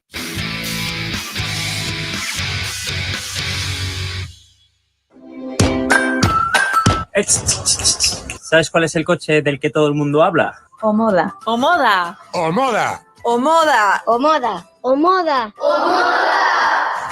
¿Y tú? ¿Todavía no nos conoces? Te esperamos en la marca de la que todo el mundo habla, en Omoda, en el Polígono Agrela, calle Sac Peral 28, en A Coruña. Y nos acompaña a continuación el doctor Antonio Liñares. Hola, muy buenos días. Hola, buenos días, Teba. Su clínica es uno de los centros de referencia de periodoncia e implantes dentales a nivel nacional. Recordamos que está en la calle San Andrés 90, en el primero B, en A Coruña. Y hoy vamos a hablar de injertos y estética de las encías. Y para empezar, bueno, pues vamos a por conceptos como el del injerto. ¿Qué es un injerto en una encía? Bueno, muchas veces nosotros cuando hablamos de la estética de la sonrisa, pues no es solo el diente, ¿sabes? Muchas veces la gente dice, bueno, voy a hacerme un blanqueamiento o tal. Y como vemos ahora, incluso últimamente se hacen muchas infiltraciones en labios, porque al final la sonrisa es un conjunto, una armonía entre los labios y la boca. Es que en la boca los dientes se rodean por encías, y si la encía está enferma, está inflamada, estéticamente repercute. Y sobre todo cuando está muy retraída. O sea, cuando está muy retraída, pues podemos, y tienes unos dientes súper blancos y unos labios bonitos, el problema es si está muy retraída, pues da un impacto a veces estético malo. Y ahí es donde hacemos unos injertos de encía, que intentan recuperar parte de la encía que se ha perdido por fuera del diente, de forma que tú al sonreír pues tengas una encía que te primero protege ese diente y también estéticamente sea más armoniosa. Entonces son trocitos de piel que normalmente sacan del paciente mismo, del paladar, y bueno, es como anestesia local y bueno, se hacen bastante. Uh-huh. ¿Y cómo es el posoperatorio, doctor? Sí, eso es un poco lo que la gente también pregunta mucho, y es bueno explicar lo que la gente puede hacer vida normal. Está claro, no es lo mismo hacer un injerto para un diente que para 5 o 6 a la vez, pero puede hacer vida normal. Se recomienda los primeros días una dieta blanda, cosas templadas, no calientes, pero bueno, en unos pocos días, en 10 días, se retiran las suturas y ya empieza la paciente o el paciente a cepillar la zona de forma normal. No suele causar con inflamación, pero no es ni un procedimiento que requiera dar antibióticos, por ejemplo. Suele hacerse de forma ambulatoria. ¿Y hay mucha gente que padece estas retracciones de encía de las que nos hablabas? Sí, hay mucha gente, y sobre todo se ve más en pacientes que han recibido ortodoncia, que han los dientes muy alineados, pero después de acabar una ortodoncia es fácil que veas a algunos pacientes que tienen retracción, porque el diente es como si a lo mejor estaban apiñados y al intentar alinearlos pues puede retraerse la encía, sobre todo en gente con la encía muy fina, pero bueno, es algo que hacemos habitualmente casi todas las semanas, hay mucha gente, y bueno, y ahora con el boom de la ortodoncia, o sea, no digo que sea algo malo, ¿no?, que tenga la retracción, porque claro, al colocarle el diente, pues tiene a veces ese efecto secundario, pues que en alguna zona puede haber un pequeño de retracción de encía, pero bueno, no es complicado la resolución de esa retracción. ¿Y hay otras causas para la retracción de las encías? Sí, por ejemplo, acabo de ver a una paciente que tenía un piercing. O sea, los piercings en los labios a veces pueden traumatizar las encías. He visto incluso algún diente perdido por culpa de que ha causado una infección y una inflamación. Los piercings, tanto en el labio como en la lengua, que hay en la lengua, pueden causar retracciones gingivales y por tanto hay que mirar cómo están colocados y que estén por la parte de dentro, ¿no? Que la parte de fuera pues no pasa, pero por dentro, si rozan la encía continuamente, pues la puede retraer. Hablamos de causas, pero ¿cuáles serían las consecuencias? Por ejemplo, ¿qué repercusión tiene esa retracción de la encía? Bueno, como decía, un poco estéticamente podría ser, y en segundo lugar, en muchas ocasiones la gente que lleva un piercing en el labio lo lleva en el labio inferior, y ahí a nivel estético no repercute tanto porque esa encía de los dientes de abajo no se suele ver, pero sí que he visto, y justo ahora mismo un caso donde ha perdido incluso el hueso que sujeta ese diente y puede perder el diente. Entonces el piercing, si está traumatizando la zona, puede perjudicar y que el paciente pierda el diente, ¿sabes? Por eso es algo importante revisarlos y que estén bien colocados. Claro, y saberlo, gracias a que lo tenemos nos estamos enterando. ¿Y mejora la estética con estas técnicas? Claro, y de hecho estamos hablando de injertos para cubrir encía, pero es que en ocasiones hay gente que tiene todo lo contrario, tiene un exceso de encía al sonreír, se llama sonrisa gengival. Esa persona que cuando sonríe se le levanta mucho el labio y se ve un montón de encía, eso estéticamente no es bonito, se llama como una sonrisa gengival, y ahí todo lo contrario, ahí la cirugía que hacemos de estética es recortar la encía esos milímetros necesarios para que el diente que está cubierto de más, en este caso está cubierto de más, pues dé a la luz y se pueda ver. El diente suele ser un poquito más alto que ancho, pues hay mucha gente que también puede tener todo lo contrario, que es el llamada sonrisa gingival. Entonces, esta disciplina llamamos cirugía mucogingival, cirugía plástica de encías, engloba las dos cosas, o injertar a quien le falta o quitar a quien le sobra. Y si hablamos de sensibilidad, ¿de qué manera nos afecta? Pues sí, porque la gente que tiene retracción en la encía, lo que queda al aire es la raíz del diente. Y la raíz sí que es un tejido sensible porque tiene nervios. El esmalte, por ejemplo, aunque todos tenemos esmalte, y no nos da la sensibilidad como tal el esmalte. Lo que da la sensibilidad es lo que está debajo. Entonces, en la retracción queda la raíz expuesta en la boca y cualquier factor irritante pues puede dar sensibilidad. Por eso, no solo el cubrimiento de esa raíz con un injerto por motivos estéticos, sino también va a reducir la sensibilidad de ese diente. Pues doctor, ha sido un placer estar con usted. Para más información, pues ya sabemos que podemos acudir a la Clínica Antonio Liñares, ese centro especializado en periodoncia, e implantes dentales en San Andrés 90, en el primero B. Gracias por estar con nosotros. Nada, un saludo a todos. Gracias. Vale, perfecto. Gracias, Antonio.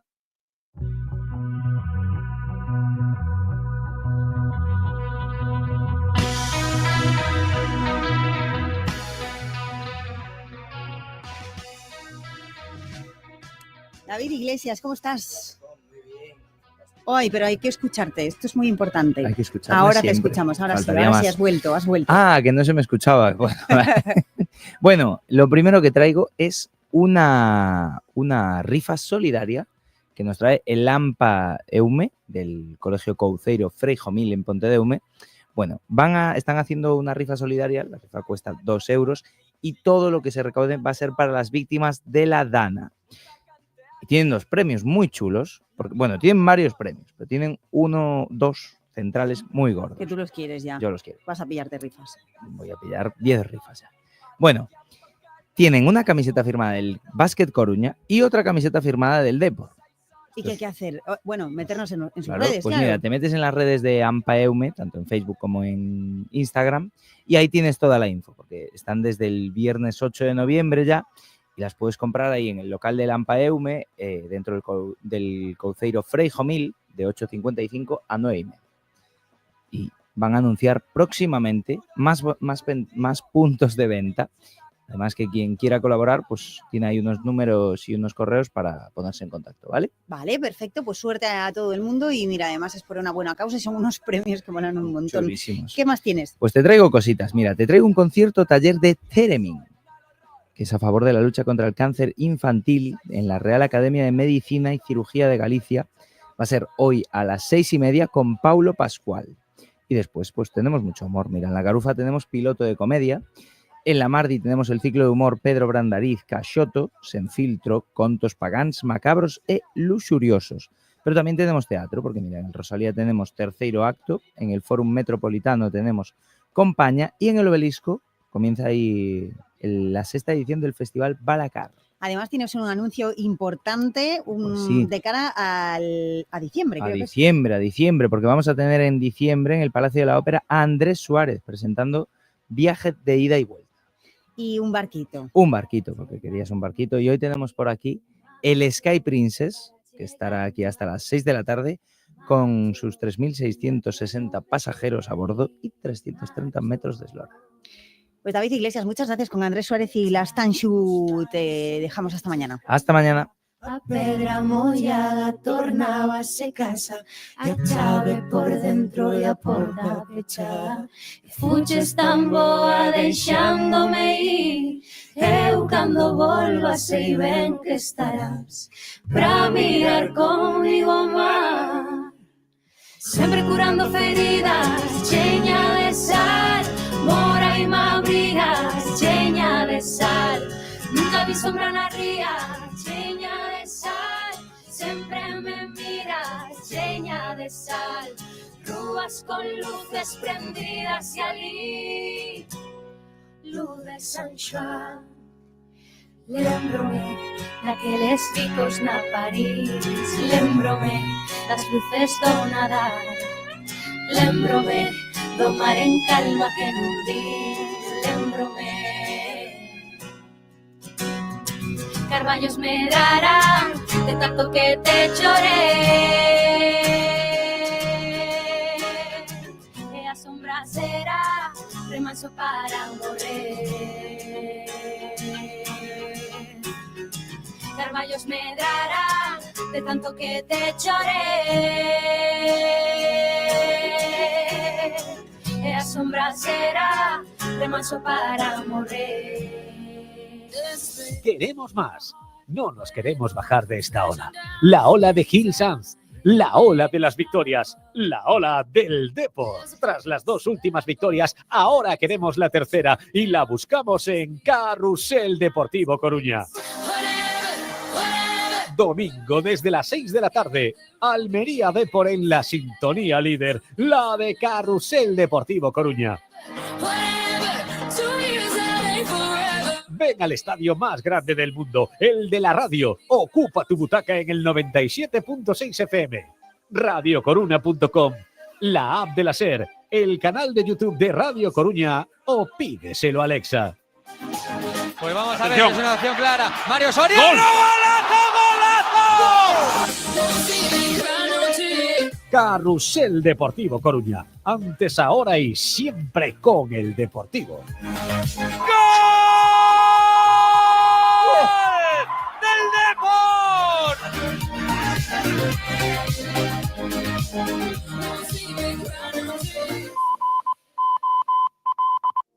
Don't tell me that it's over, the book of you and I. Now you've scribbled out my name and you've erased my favorite lines. There were so many. Abrimos nuestro espacio lector gracias a Moito Conto con 3 maravillas sobre la mesa que nos trae Esther Gómez. Hola, Esther. Hola, buenos días. Bueno, y que además, claro, en esta época pues las librerías se empiezan a llenar ya porque hay gente que es previsora. Sí, sí. Bueno, la verdad que es la época también que las editoriales lo ponen todo, ¿no?, encima de nuestras mesas.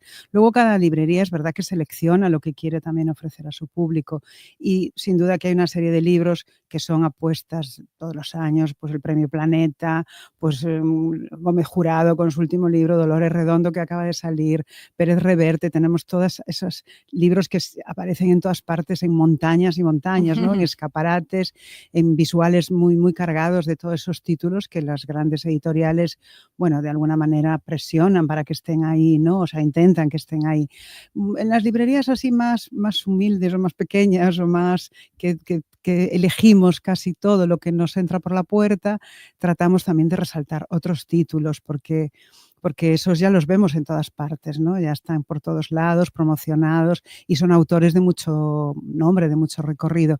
Pero es verdad que son títulos que en Navidad también llegan todos los premios del año, casi todos, y se venden mucho, la gente tira mucho de esos premios, ¿no?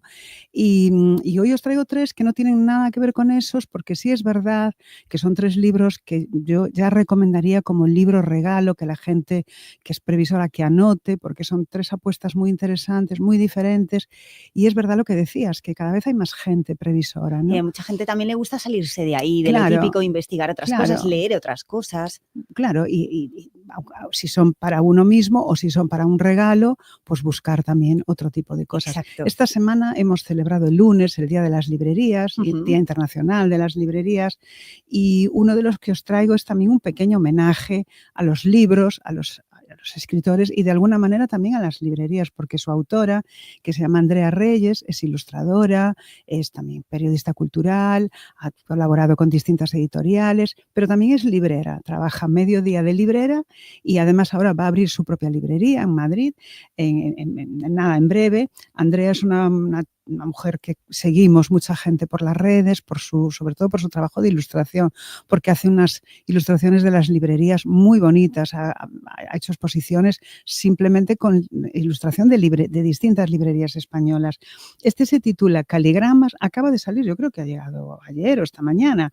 Lo que pasa es que yo lo he leído, lo he podido tener anticipado y ya lo he leído. Lo publica Impedimenta, con su gusto habitual.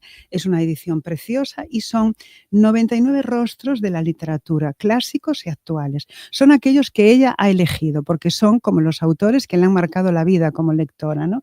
Entonces ha hecho un retrato de cada uno de ellos en blanco y negro, el retrato con un pequeño texto de un libro de estos autores que ella ha elegido y al lado un texto propio de la autora, de Andrea. Los ha dividido, es como un atlas literario. Claro, ¿no? es que vas con paseando lo por que él. nos gustan los libros que nos llevan a otros libros y es Exacto. un sinfín. Y este libro es un sinfín porque te dan ganas de leerte. Algunos de los que están aquí los has leído, porque aquí podemos encontrar desde Elvira Lindo hasta García Márquez, Alejandro Zambra, podemos encontrar a Italo Calvino, podemos encontrar, bueno, tiene un prólogo, bueno, a Cortázar, podemos leer un maravilloso prólogo de Jesús Marchamalo, que es un autor que también nos gusta mucho.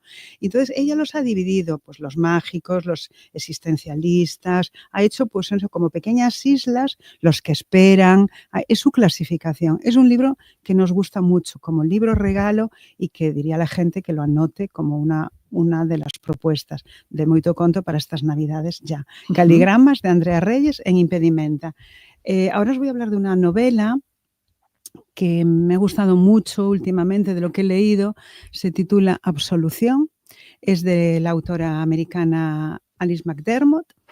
Está en Libros del Asteroide y es una novela preciosa de transcurrir por ella, de que nos acompañe su lectura durante unos cuantos días. Alice McDermott es una prestigiosa autora norteamericana, nació en Brooklyn y es una autora literaria muy premiada, siempre está de finalista en los premios más importantes del mundo y en algunos casos premiada. Nos cuenta la historia de las mujeres, de los militares de altos cargos, también de industriales, abogados, tal, en Saigón cuando cuando fue la tremenda ocupación, esta ocupación tan estrepitosa y tan despiadada de Estados Unidos a Vietnam.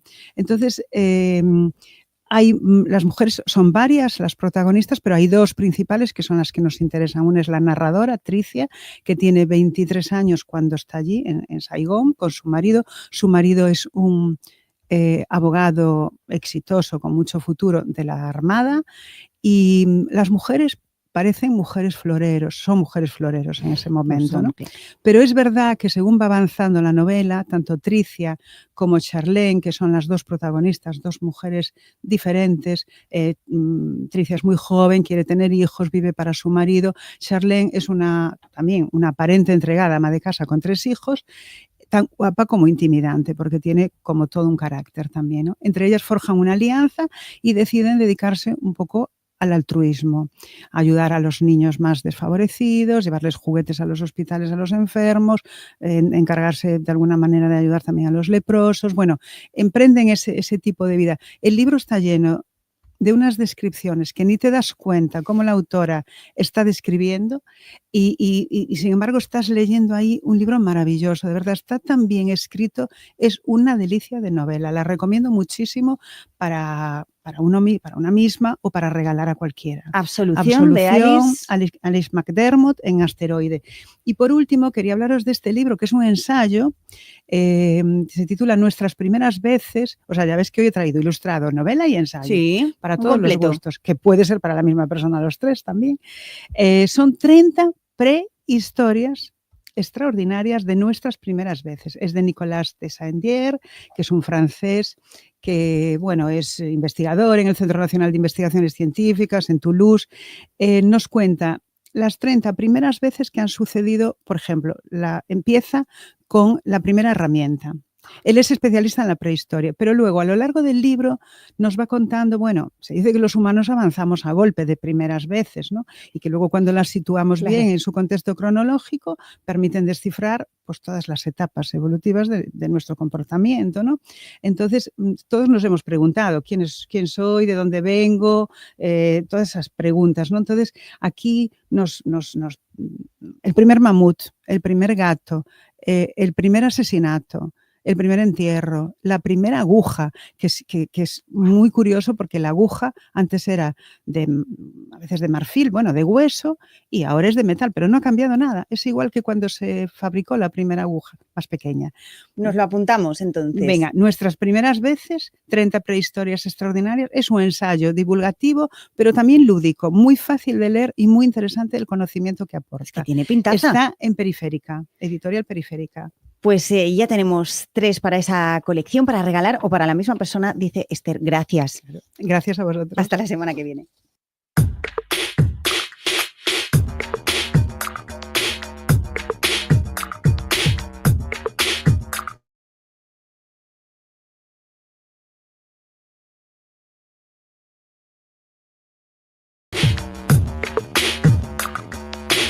Y una semana más vamos a hacer hueco a la generación Z en el Hoy por Hoy a Coruña, en este apartadito, pero bueno, quizás no solo a la generación Z. Carlos Maceiras, muy buenas. ¿Qué tal, Teba? Sí, como siempre aquí hablamos de la generación Z, pero hoy vamos a desplazarnos un poquito más abajo, a la generación Alfa. En España, ¿Estos quiénes son? En España los integrantes de la generación Alfa son los menores de 14 años y conforman un grupo poblacional de 5,5 millones, ¿vale? ¿Nacieron?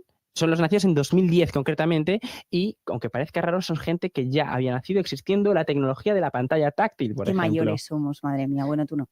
Pero yo en 2003, ¿tú crees que en 2003 existía la pantalla táctil? No lo sé, pero yo no recuerdo cómo que fuese. Yo recuerdo ver a mis padres utilizar el teclado para enviar mensajes, pulsar 5 veces 5 para poner una O, ¿sabes? Vale, bueno, el futuro, ¿no? La generación Alfa. Sí, se han convertido en un nuevo público objetivo a la hora de realizar marketing y vamos a exponer un caso un poco surrealista, un poco de Black Mirror, ¿vale? Uy, sí. Concretamente vamos a hablar de la industria de la cosmética. Si bien hace algunos años era más sencillo imaginar a menores de 15 años pues jugando a la consola o como consumidores pues de juguetes, hoy en día lo frecuente en redes sociales es verlos siendo consumidores de cremas y de cosméticos. Hoy estos productos circulan con naturalidad en sus entornos y es que el fenómeno ha despertado un fuerte debate dentro y fuera de las redes sociales, especialmente por el papel que tienen estas marcas y la constante exposición a ideales de belleza hacia los jóvenes y cómo eso puede influir a la hora de su desarrollo. Imagino que se colaron porque están en una época, bueno, que las hormonas están como están, viene el acné, queremos que no nos salgan granitos y por ahí se cuela ese cuidado facial más de lo que debería ser, ¿no? Claro, el interés en la cosmética y los productos de autocuidado se ha convertido en algo muy común para niños y adolescentes y sobre todo en especial en plataformas como TikTok, Instagram y YouTube, ¿vale? Porque ahí está muy de moda un tipo de vídeo donde tú ves a tu famoso favorito, tu influencer favorito, donde se enseña el mismo qué tipo de skincare routine se hace. Skincare routine, ¿tú sabes lo que es una skincare routine? Una rutina de cuidado de la piel, claro, vale. efectivamente. Por ejemplo, hay vídeos de diferentes marcas o incluso de revistas donde hablan con influencers y les dicen, oye, grábate un vídeo explicando cómo cuidas tu piel. Entonces, pues si tú eres muy fan de Olivia Rodrigo, por ejemplo, pues puedes encontrar un vídeo de Olivia explicándote, pues mira, yo utilizo esta marca. De repente Carlitos mete a Olivia. Un ejemplo así que se me ha ocurrido rápido, que se me ha venido a la mente. Pero curiosamente, Olivia Rodrigo y otros muchos famosos tienen vídeos explicando, pues mira, yo utilizo esta marca, ¿qué es lo que pasa? Que Olivia Rodrigo tiene 21 años, pero también tiene fans de 13. Claro. Entonces, de repente, un fan de 13 a lo mejor se empieza a echar retinol sin saber muy bien lo que es retinol y puede ir a comprar una farmacia y ni siquiera saber si le hace bien, mal, etcétera. Pero aparte de eso, vamos a hablar de cómo las marcas han empezado a utilizar empaques coloridos, con texturas llamativas, con nombres curiosos, a la hora de intentar atraer más a este público ciertamente más infantil. Es decir, como juguetificar el packaging, ¿no? El contenido de las diferentes marcas de cosmética. Por ejemplo, Drunk Elephant, que es una muy famosa, ha encontrado un nicho que está en expansión dentro de la generación alfa y ha empezado a crear productos de belleza como mascarillas y parches pues con formas de animales, con colores divertidos, con arcoiris, etcétera.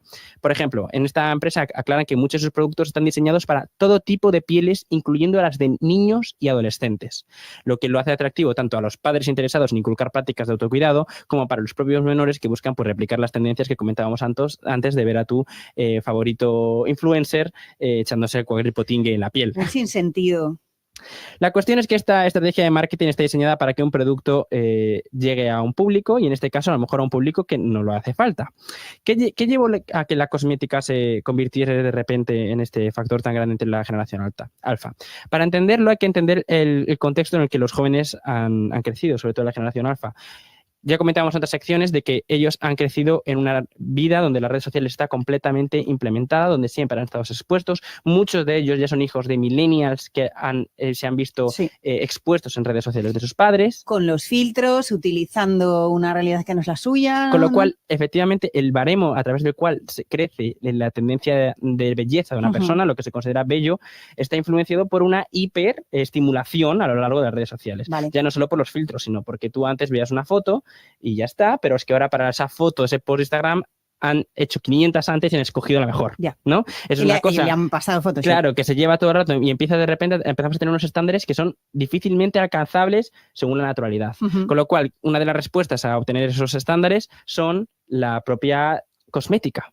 Por eso, de repente, cada vez existen más y más productos que incluyen a los menores a la hora de intentar conseguir un nuevo público. ¿Qué es lo que está pasando? Que existe, como comentaba antes, determinadas sustancias que ni siquiera se comprueba o se sabe cómo reaccionan con pieles jóvenes o si son sanas o no. No solo hablo del retinol, que es una cosa en relación que hay que saber usar, ¿no? Porque existen unos porcentajes, la Unión Europea los tiene muy medido el porcentaje en el que se pueden vender cosméticos, pero hay muchas otras cosas, como por ejemplo ver esto lo he visto en redes sociales, a chicas de 14 años echándose crema antiarrugas. O sea, un momento en el que tu colágeno está en el momento más bonito de su vida, tú decides añadirle ahí un antiarrugas. ¿Qué hace eso? No lo sabemos, porque esas cosas no se prueban, ¿no? Y al final es un tema preocupante, sobre todo a la hora de la imagen corporal, ¿no? Por eso también, de la mano con esto, también aumentan muchos problemas de anorexia, TCAs, etcétera. Ya. ¿Y ahí existe algún tipo de regulación al respecto? Pues, por ejemplo, en Suecia sí vemos que están empezando a aplicar en algunas cadenas concretamente, es como un intento privado más de una cadena en concreta de farmacia, que sí han intentado restringir la venta de determinados productos, sobre todo anti-envejecimiento, a menores de 15 años, ¿vale? En este caso, esta medida está impulsada por los efectos psicológicos y de salud asociados al uso temprano de estos medicamentos, ya en este caso, por no saber si podían ser perjudiciales a largo plazo y sobre todo en pieles tan jóvenes. Esta regulación refleja que existe precisamente una preocupación en estos sectores, o en este caso, por ejemplo, pues en esta cadena farmacéutica de Suecia, a la hora de cómo se accede a este tipo de material. Claro, ¿qué sentido tiene? Hablábamos ya en otras secciones sobre el acceso a los teléfonos móviles, porque ¿qué sentido tiene el acceso según qué tipo de productos que están claramente destinados para otro rango de edad? De todas formas, la presencia de cosmética, productos de belleza en el entorno de los menores no solo impacta a nivel de su imagen personal, sino también en la percepción del autocuidado y de la belleza ideal, ¿vale? Es lo que hablábamos antes de la hipervaloración de la apariencia física de los muy pequeños, que de repente esto es lo que quiere decir ser superficiales. Ya. De repente tu amigo no puede tener granos, porque ¿cómo va a tener granos mi amigo? ¿Y qué tendrá que ver luego un amigo o mal amigo que sea amigo con granos? Pues esto es una cosa que nos parece anecdótico, pero esos chavales que han nacido desde 2010, con lo cual un chico a lo mejor de 10 años, de repente tiene un amigo que no es tan amigo suyo porque tiene más granos que otro. Ay, qué pena me da. Y es que este mundo de la estética, de ir, bueno, pasó también con la vigorexia, con los gimnasios y demás, y ahora se va por la estética. Al final, en las redes sociales es un factor propulsor de todo esto, ¿no? Hay una tendencia, que ya hemos hablado aquí mil veces de los trends, que refleja muy bien, tiene un nombre propio para que veáis lo calado que tan calado está este fenómeno en las redes sociales. Se llaman los Sephora Kids. Sephora, de la famosa distribuidora de productos de este estilo, y Kids de niños, ¿vale? Son una etiqueta que se utiliza para usuarios de Internet entusiastas de la cosmética, ¿vale? Y que son generalmente niños muy pequeños de la generación alfa, que a lo mejor ya incluyen dentro de su levantar matutino no lavarse la cara, sino lavarse la cara, echarse su mascarilla, su exfoliante, su... Estarán pensando los padres, el mío, la mía, que no se quiere lavar los dientes antes de irse a dormir y en 2 años está haciendo skincare, ¿no? Claro. Entonces, ese sentido es como, y como siempre es todo, el skincare no tiene nada en sí intrínsecamente malo, nunca va a tener nada malo lavarte la cara, nunca va a tener nada malo cuidarte la piel o lavarte la piel antes de dormir, porque sí es verdad que hay gente que tiene tendencias acnéicas, y hay gente que tiene la salud de la piel es tan importante como la salud de cualquier otro órgano del cuerpo, pero el problema está siempre... también es importante. La salud del bolsillo y la salud mental también, ¿no? Al final, si tú estás esclavizado a comprarte productos generalmente muy caros, cuando además ni siquiera están haciendo un efecto, porque yo no creo que una crema de envejecimiento funcione a un niño de 10 años, pues es donde está el problema. Con lo cual, ¿cuál es mi idea de lo que se debería hacer aquí?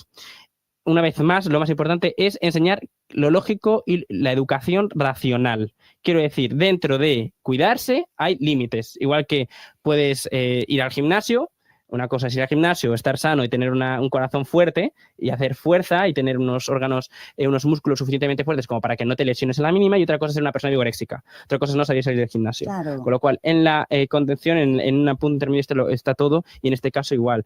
Para todos aquellos padres que nos escuchen, abuelos, etcétera, que tienen chicos y chicas en la generación alfa, ¿no? Que tengan, pues eso, menos de 14 años, que sepan también que también es normal tener granos y más a esa edad. Y que, por lo tanto, no se martiricen por ello. No se martiricen por ello. Bueno, pues nos quedamos con este mensaje de Carlitos for President, que siempre nos deja así pues, un buen sabor de boca, dirigiéndose a los padres, aludiendo a la educación y que dejemos a un lado el consumismo. Carlos, muchísimas gracias. Hasta el próximo jueves. A ti te da un beso.